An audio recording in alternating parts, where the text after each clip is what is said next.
Alright guys, I got some backstrap here. It's a quick easy dinner to do for a weeknight.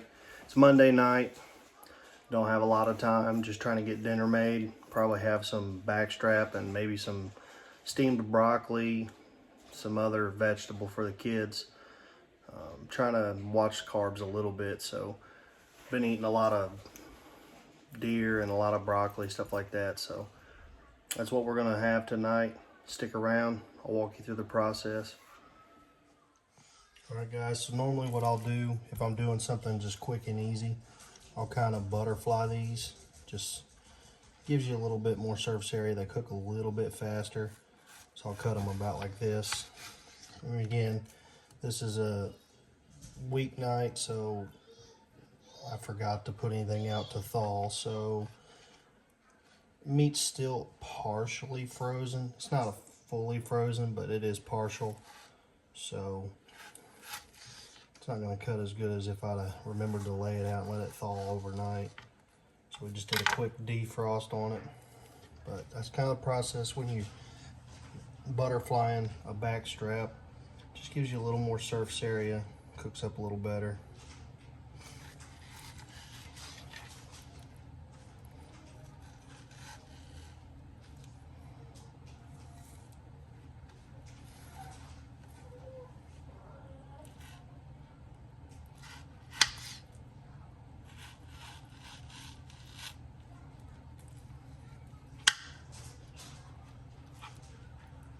This piece right here, that's that extra. I'm gonna cook that up and have a taste test before everything else is done.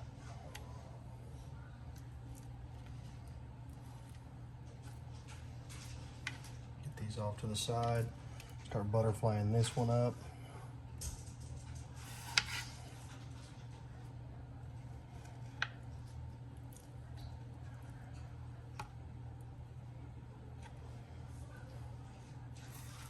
It's important when you're doing this, you get both sides pretty much the same thickness.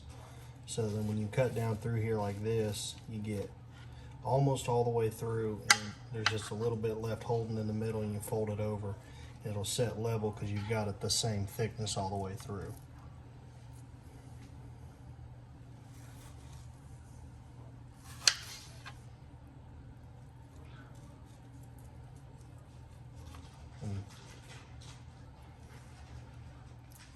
So this is what we're going to use to season with. Fire and Smoke Society Black and Tan. It's mostly just salt, pepper, and garlic, but it is black salt, so it's got that black color to it.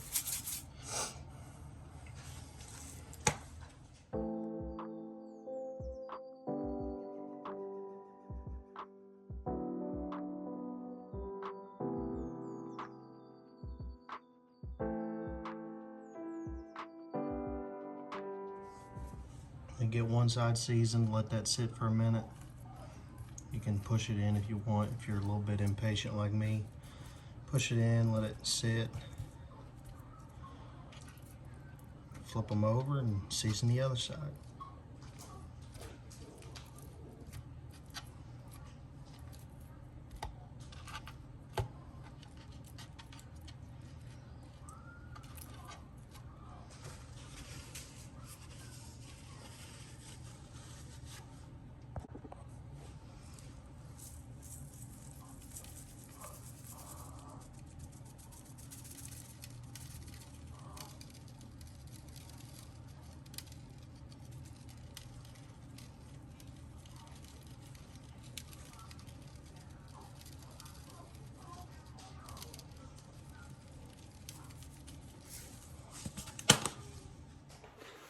Now I know it looks like I seasoned those a little too heavy, but some of that will come off in your skillet.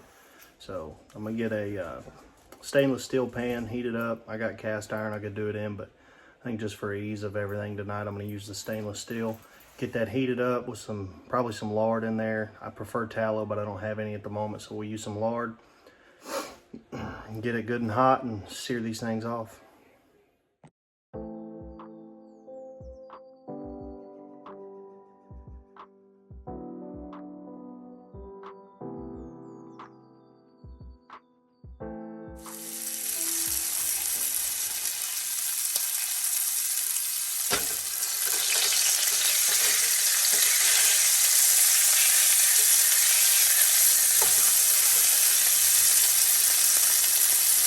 And if you get your skillet good and hot, everything should skate around pretty good and not stick.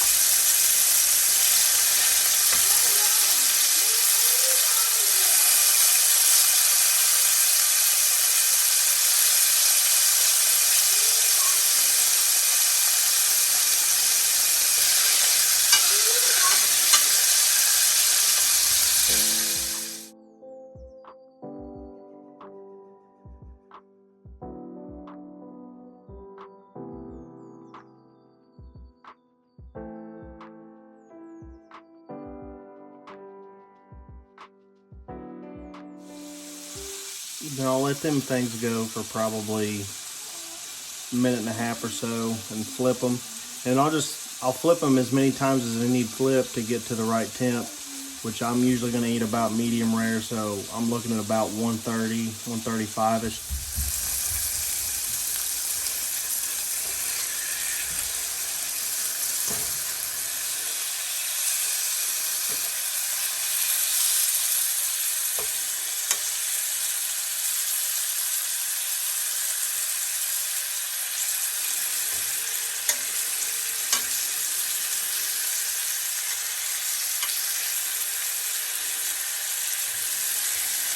As you can see, like I was saying, some of that seasoning will come off in your skillet, which is why I did season a little heavy.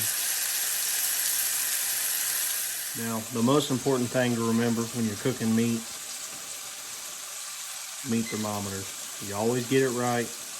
You never overcook it, you never undercook it. It's always right.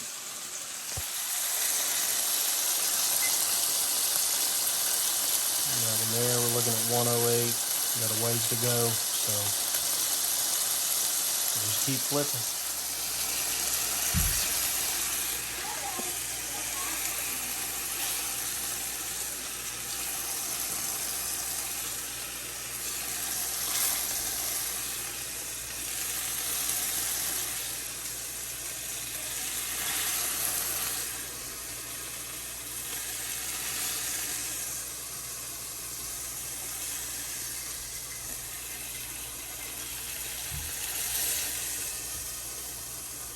Now, one thing important to note when you're cooking meat is to pull it off a few degrees before you want it to be done. So if you want it done like 135, probably ought to pull it with something as thin as this. You want to pull it about like 132, 133, because it will carry over some with just the residual heat, and it will continue to cook for a few minutes after it's pulled off. And then after you pull it off, you want to let it rest before you go cutting into it. Otherwise, all the juice is going to run out of it. So we're in the process of resting right now. I got one more piece that's still not all the way done, so let that go. Check back in and have a taste test here in a minute.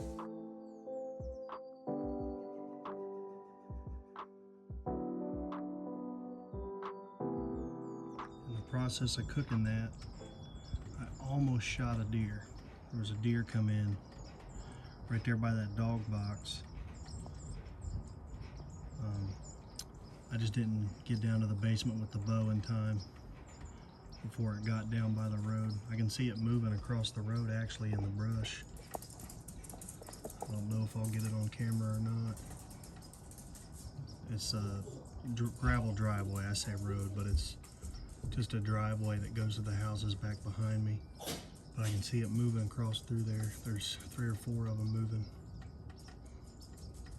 There you can see them moving about the center of the camera. So I'm gonna hopefully get a couple of them, at least one of them, before our antlerless season goes out in March. All right, we're getting ready to taste some of this. I'm gonna get a bite and then I'm gonna let her get a bite. See what she thinks. Here. What do you think, sis? I think she will be happy. Does that taste good? Mm-hmm. Dad. That's a 10. A 10. Alright.